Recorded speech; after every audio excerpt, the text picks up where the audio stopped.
Next, I'm going to introduce Brianne Neptin, who's at the University of Rhode Island, facilitating their mentorship program in the College of Arts and Sciences. So Brianne, thanks for joining us from URI.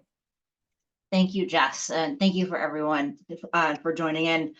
When the College of Arts and Sciences decided to incorporate Mentor Collective and peer mentoring into what we do for our first year students, we really wanted to create and foster a connection to the college itself. So not just encouraging our students to become Rhode Rams, but really identify themselves as part of the College of Arts and Sciences.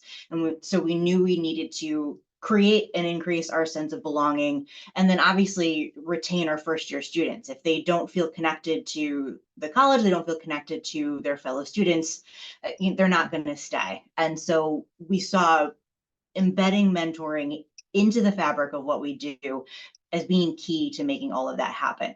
So our program is designed specifically for our freshmen, or for our first year and our transfer students, and they are mentored by our upper division students to help them create connection and learn about campus.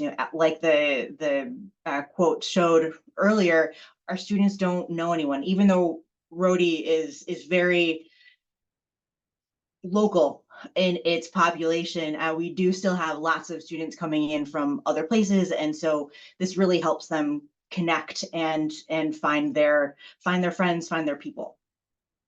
So as we build out our program year to year, we know that students are inundated with information. And so because I am sort of the primary contact for a lot of our students, when a flag gets put up by a mentor for our mentees, they hear from me. A lot of the advertising comes from me. So when it's critical that our students pay attention, emails come from Dean Riley. And so they will open an email from Dean Riley well before they open an email from me. So right now we're prepping for the dean to send out our interest survey. And so we know that we want to maintain our mentees as our mentors moving forward, because they're the ones that understand the program. They're the ones that can add that increased love of the program and love of mentoring amongst our students. So we'll generate an email, figure out who wants to maintain their status in the program, and they'll be our first set of recruitment when we launch the program again for 2024, 2025. We know that our summer is actually the most active for our students. They are connecting and having more conversations in August and the beginning of September than they are through a lot more of the year. They're asking about what should they bring to the dorm. They want to know what to do about an issue with their roommate before they've even met their roommate. So it's critical for us to foster that in the summer months. And so messaging before they even leave campus is essential for us. Our website with the on our student resources page is also key, because we know that students can sign up for mentoring any point during the year.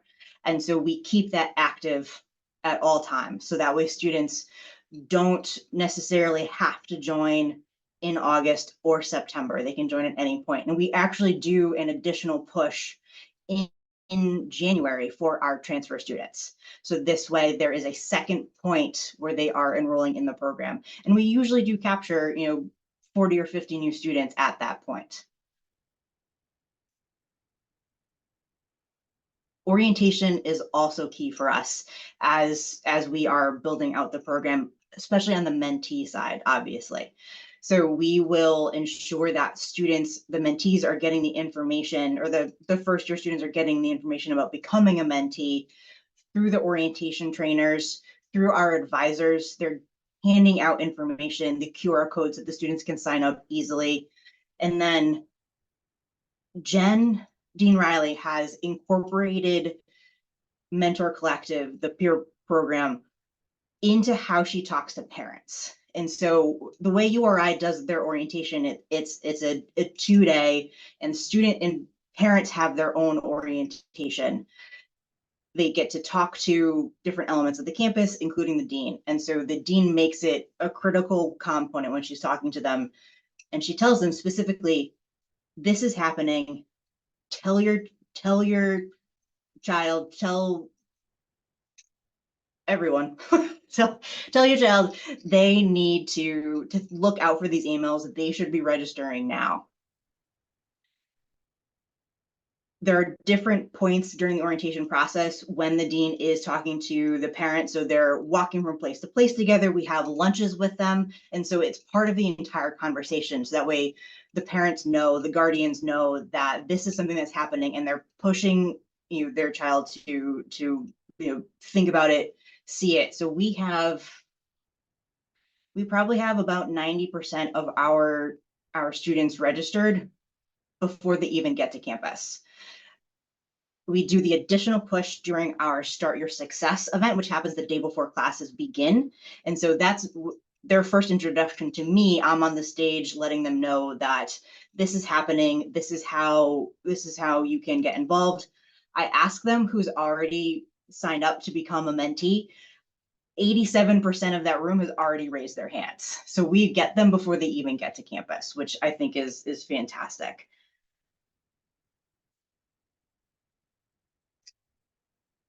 I think I'm going through my slides faster than I thought I did.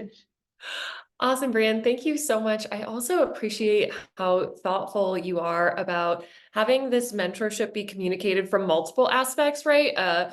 Family members, the support systems that might be helping their students get through their career and start their career off on the right foot, and obviously talking to your students, and having such an intentional plan for also how you will get the attention of mentors at the end of the academic year to tee them up for the following year. I think that is so nice. And if we can take some work off of our shoulders in August when we're drastically doing so many other things, that's wonderful.